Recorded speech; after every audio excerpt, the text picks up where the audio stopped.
Welcome to Only One You Need Radio. We're not the only one you need. You are. We just show you how to get out of your own way. With your host, speaker, author, business coach, and consultant, David Dubé. Welcome to Only One You Need Radio. It's your host, David Dubé. Super excited to have you here with me today. In this episode, my friend, you and I are going to be talking about responsibility. We're going to be talking about personal responsibility. Now, this is a subject I could probably do what I did with communication and go 10 episodes on. I'm not going to do that here, but I'm going to talk about responsibility in a specific sense of the terminology and how, well, in this aspect, it can literally transform your life. And that's what it's all about. It's all about life transformation and in the most positive sense possible. I didn't create this show and I don't do this show for myself. And, you know, an earlier episode, I talk about one of the first episodes, I talk about the thing that I call the circle of life. And if you go back and listen to that episode, which I strongly urge you to do, is go back and listen to all the episodes. Maybe you could avoid the first one. It's probably my least favorite, but it's just me introducing me and the show. But listening to that, I think, is vitally important, and understanding that is even more important. And when you get the idea here of what we're talking about when I talk about responsibility, this changes lives. Now, this is one aspect of responsibility. There's so much more to it, like communication, that I would like to talk about, and I could go way further and way deeper on, but I just don't have the bandwidth to do that sitting here with you. It would be hours and hours and possibly even days of content. So, but in order to get what I want out of this, so you understand it, responsibility begins and ends with you. And if you go back and listen to that episode, it was one of the first episodes. Of course, it'd be great if I had like my key of where or what episode it was, but I don't directly on me. Well,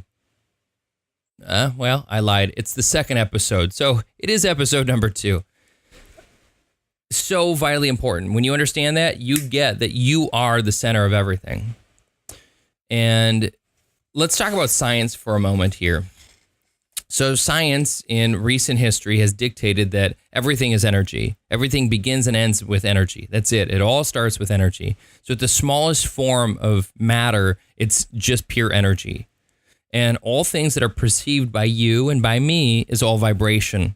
So it's all represented by the vibration of that energy, which creates the physicalness that we live in. And once you grasp that, once you realize that everything is energy based, that means that essentially then all things are attraction based. And you may have heard of the law of attraction before, and simply stated within that law and within the premise of this whole thing is that like attracts like. What things that vibrate at the same frequency typically come together, they cluster together. And there's proof of this, there's evidence of this. If you watch, there's some awesome videos where you can watch people using and playing with different frequencies with sand.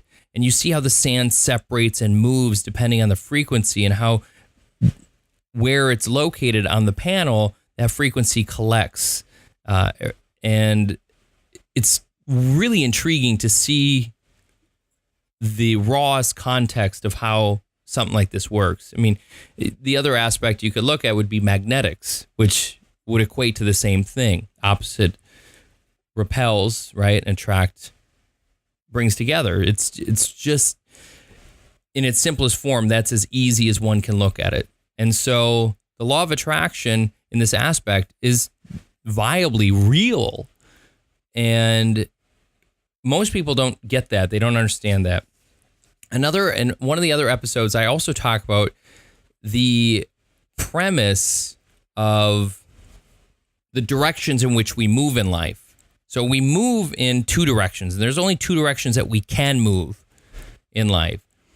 And the first direction is towards life, towards growth, and towards fulfillment of something, of purpose, but it's moving towards, it's growing. And the other direction is that of death. So you're either moving towards life or you're moving towards death. Now, for the direction towards death, it's essentially what's called atrophy. We atrophy. We stop growing. We stop applying pressure to things, and therefore those things atrophy. And when they atrophy, they die. And when they die, we die. It's the natural progression of how it works. There's no way around it. It's just the way it is. The crazy thing is we want to control so much of it, and yet we don't want to take responsibility for it either. And that's where most people mess up, is right there. So we want to control everything, but we don't want to take responsibility for anything.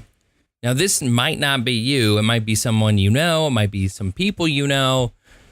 But it's just the way it is that most people want to control everything, but they don't want to take responsibility for anything. And they pass the buck. And I would venture to say that a good 90-some% of the populace does this. And the reason is because they don't understand responsibility. They don't understand it. When you understand responsibility, this ends. This doesn't happen anymore. You don't deal with this kind of stuff. So how does that work? Where does this begin? Because if we're either moving towards growth in life or we're moving towards death and dying, how do we bridge that gap where those of us stop growing, we can start?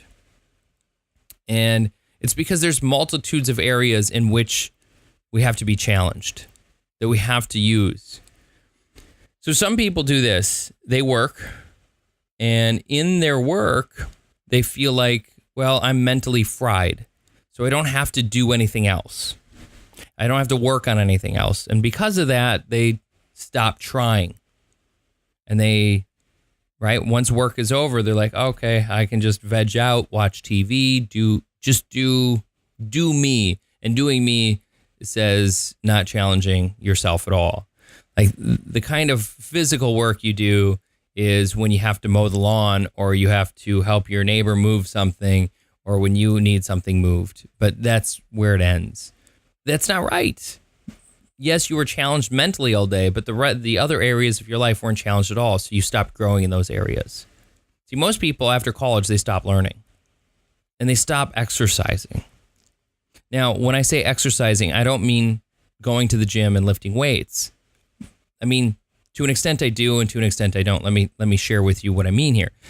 There's 4 main areas in your life that need to be exercised all the time.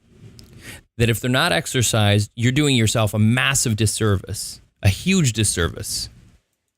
Now, let me elaborate and explain why this is the case. Well, these areas in which you should be challenged constantly and consistently, the first of which is your mental.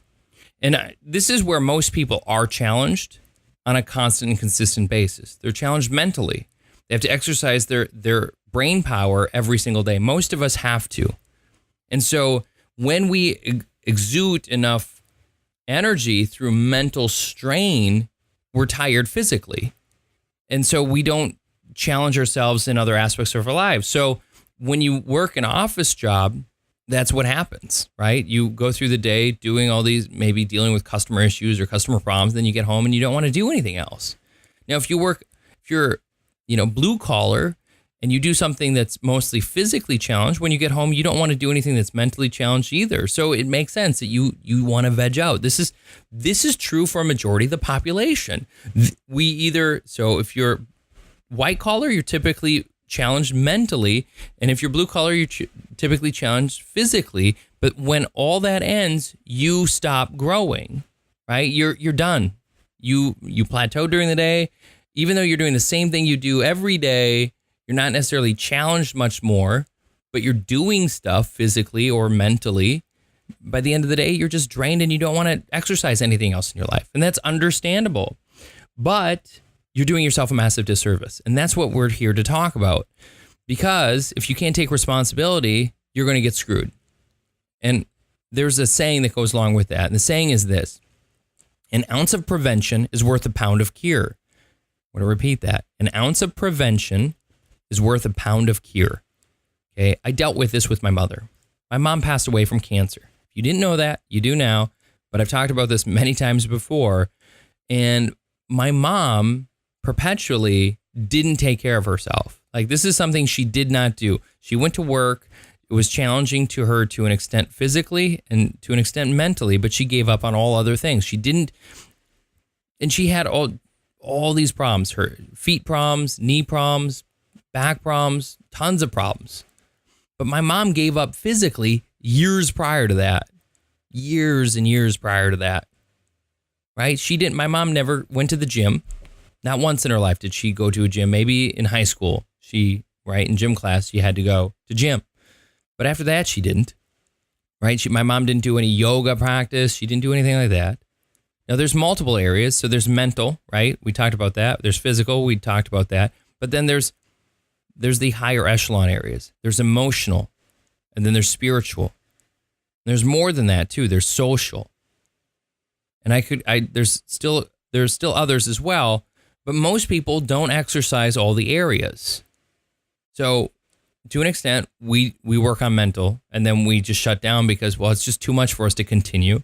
Physical, same thing. So if you already talked about those two, but here's where we often go wrong. We don't exercise our emotional bandwidth.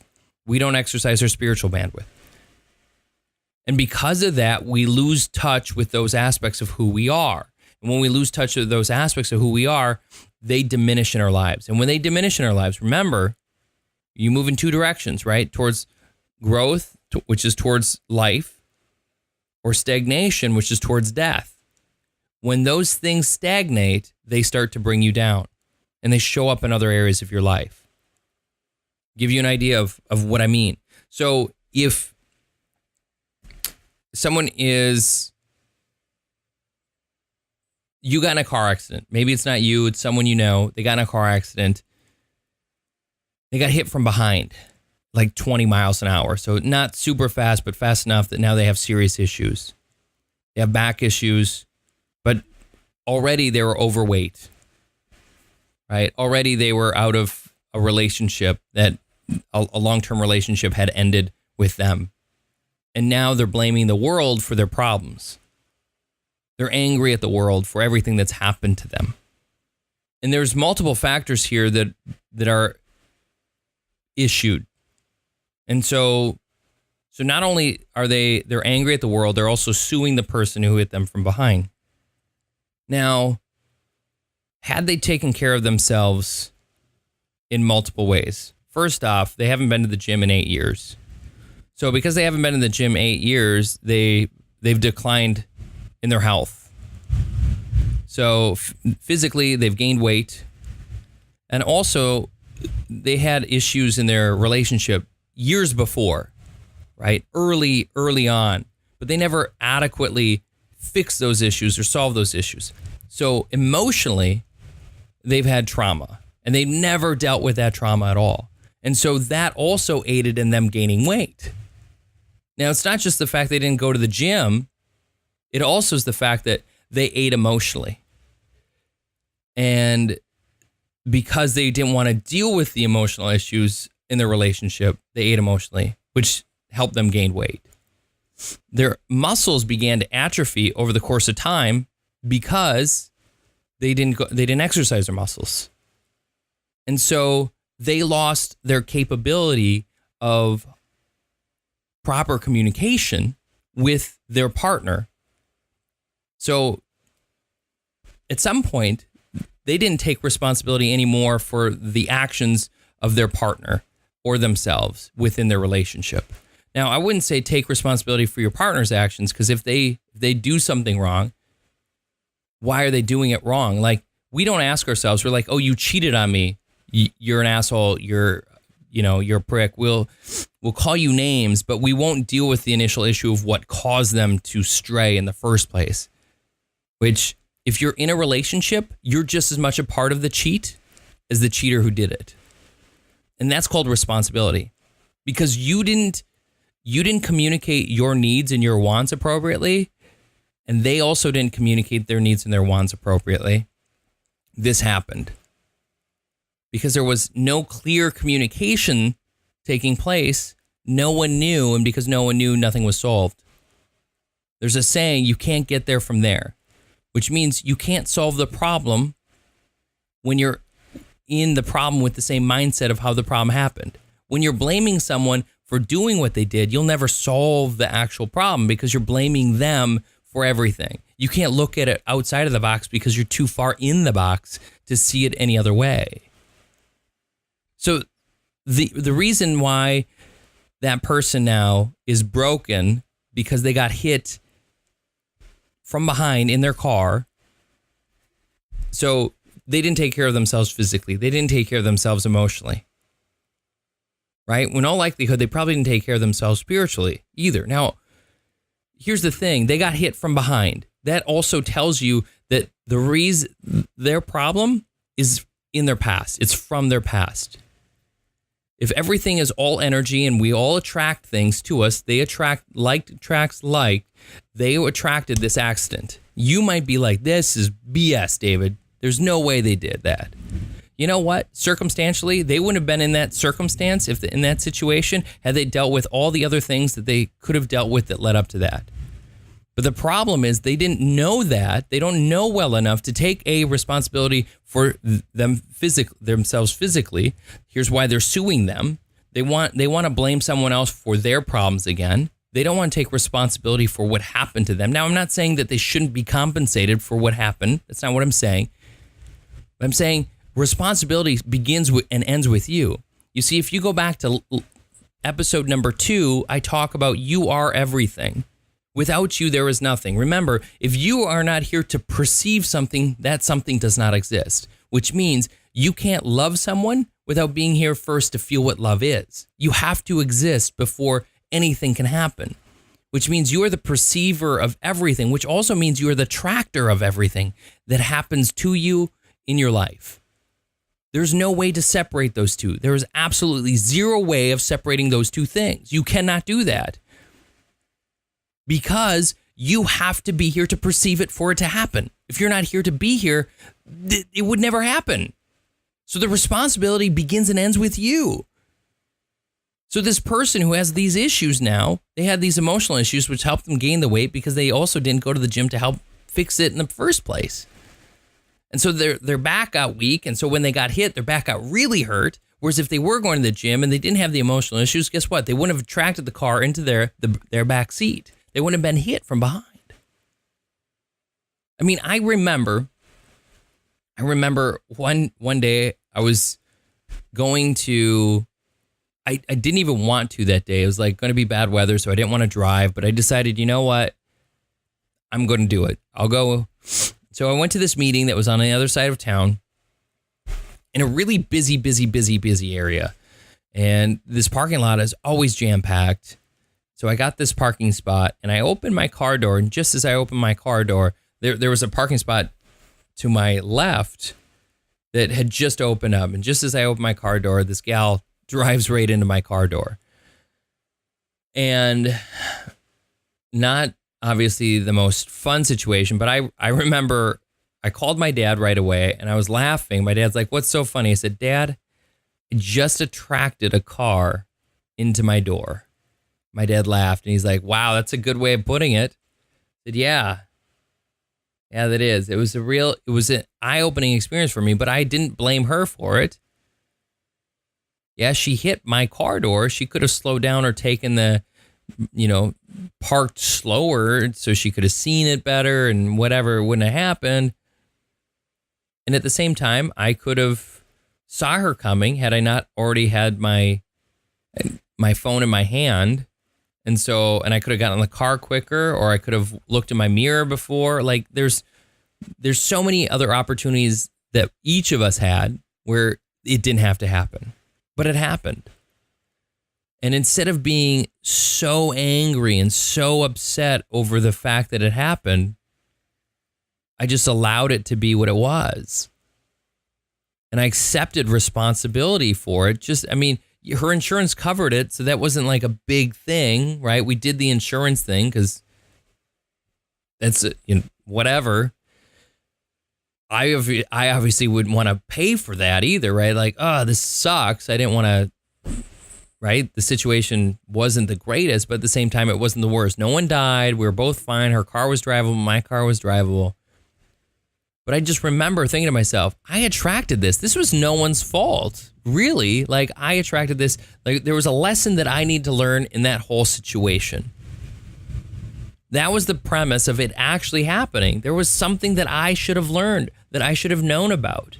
And that's what I led with. I did not lead with, I can't believe you did this to me, or how dare this happen to me. I can't believe, like, it wasn't about blame. It was seriously about, I attracted this. Now, I don't know if you can hear that, but there is some serious thunderstorm going on outside, and I'd normally have my camera and be taking photos, but gotta record this, man. Gotta record this. It's great stuff, yeah? Now, all of what I've just shared with you could be a huge pill to swallow. Like, how and why am I to believe that this is the case? You don't have to believe it.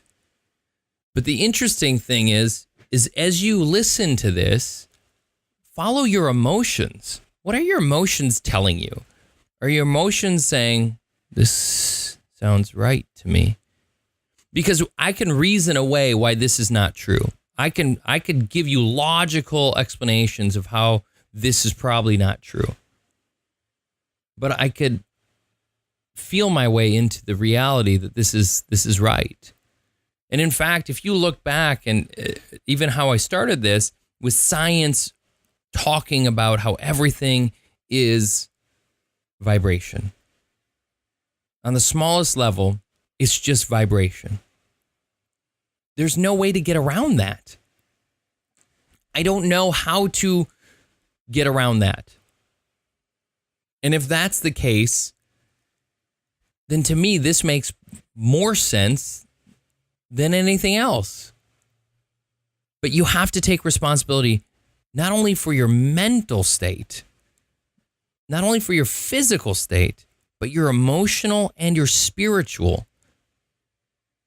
And in fact, I would venture to say that those two, emotional and spiritual, are more important than that of mental and physical. And the reason I say that is because the two that you can perceive the easiest are the mental and the physical. Emotion is hard to perceive for most people. It's hard to perceive because it's not like this table that I have here, right? It's not like the microphone that's in front of me. These are the physical things. I can see them. Mental is perceivable based on the fact that you can reason it. But emotion is how you feel something. And it's how it's the gutness of you. It's the visceralness of you. And that is directly correlated to that of your spiritual self. Why? Because the only way to understand spirit is to feel it. You can't see it. And most people can't reason it very well. So that being the case, those two, because they're more on the vibrational side of things, which science dictates is true, then they often have to be way more important than the other two. Why? Because vibration creates the mental and the physical. And it's crazy to me that more people don't realize that the power is within you. And so because the power is within you, that means the responsibility has to be within you too. You have to begin to take responsibility for you in all areas of your life. All areas.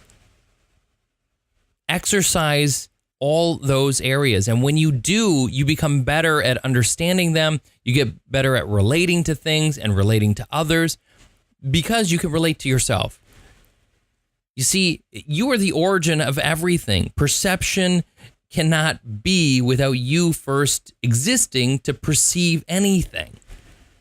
I don't know how many times I can repeat that without you being like, "Waha, that makes so much sense to me." I don't know. Like, that's really everything. Begin to perceive things differently by taking responsibility over your mental state, your physical state, your emotional state, and your spiritual state. And when you do, life will literally change instantly for you. But it will only change because you now perceive things differently. You can now separate yourself from the what isness of life, the things you don't like to see in life. And when you can remove yourself emotionally from those things, because now those don't attach to you, which cause physical problems, right? If everything starts off as an emotional state before it becomes a physical state. Why? Because it's vibrational, as science dictates. And so it compounds over time, creating a physical presence within you. This is how cancer begins. An ounce of prevention is worth a pound of cure. Prevent it. The way to prevent it is to deal with your emotional state. Why do you have excess weight? It's because you haven't dealt with something emotionally. What is it that you've been avoiding? Look at the origin of where you started to gain that weight. And when you find that origin, you can begin to deal with that aspect of yourself that's been holding you back from getting and achieving the results that you want in your life. But you have to begin to take responsibility for it. If you do not, it will continue to fester and you will continue to get worse in that aspect of your life. And when it gets so bad, it catches up to you and then it takes you, like the cancer did to my mom. And I don't want that for you. I don't want that for anyone. So take responsibility over yourself mentally, physically, emotionally, and spiritually. If you need help, if you want help with this, if this is something that you think you can't do yourself, reach out to me. Find me. I'm not difficult to reach. You can go to onlyoneyounneed.com and you can fill out on the contact. You can fill that out and it comes to me, my email, and I can help you. So with that being said, I urge you once again to take responsibility.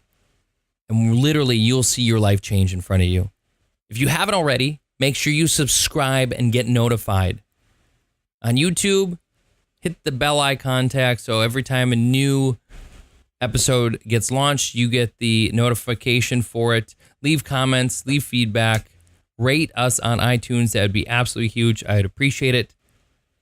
I'm David Dubé with Only One You Need Radio. It's time that you be the person you're meant to be, believe in all that you're capable of, and become more than you thought imaginable. I'll catch you on the next episode. Take care.